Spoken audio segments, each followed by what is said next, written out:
കാനനപാത വഴി ശബരിമല സന്നിധാനത്തേക്ക് എത്തുന്ന ഭക്തർക്ക് നൽകിവന്ന പ്രത്യേക പാസ് നിർത്തലാക്കി എന്ന് അല്പം മുമ്പ് പറഞ്ഞിരുന്നു. അതിനുള്ള കാരണം പറയുകയാണ്. സംവിധാനം നിർത്താനുള്ള തീരുമാനം എന്തുകൊണ്ടാണ് എടുത്തതെന്ന് ദേവസ്വം ബോർഡ് കൈക്കൊണ്ടത് എന്തുകൊണ്ടാണ് എന്ന് ബോർഡ് അംഗം അജികുമാർ പറയുന്നു.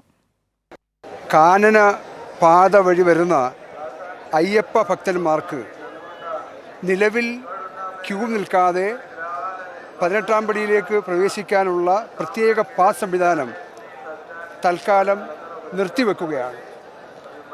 കാരണം അയ്യപ്പ ഭക്തന്മാരുടെ സന്നിധാനത്തേക്കുള്ള വരവ് ക്രമാതീതമായി വർദ്ധിച്ചിരിക്കുകയാണ്. മണിക്കൂറുകളോളം കാത്തു നിൽക്കുന്ന കുഞ്ഞുങ്ങളുമായി കൂടി കാത്തു നിൽക്കുന്ന വൃദ്ധ സ്വാമിമാരെ കാത്തിരിക്കുന്നവർക്ക് പോലും ദർശനം കിട്ടാതെ സ്പെഷ്യൽ പാസുമായി വരുന്നവർ ക്യൂ നിൽക്കാതെ കടന്നു പോകുന്നത് വല്ലാത്ത വിഷമം മറ്റ് അയ്യപ്പ ഭക്തന്മാർക്ക് ഉണ്ടാകുന്നു.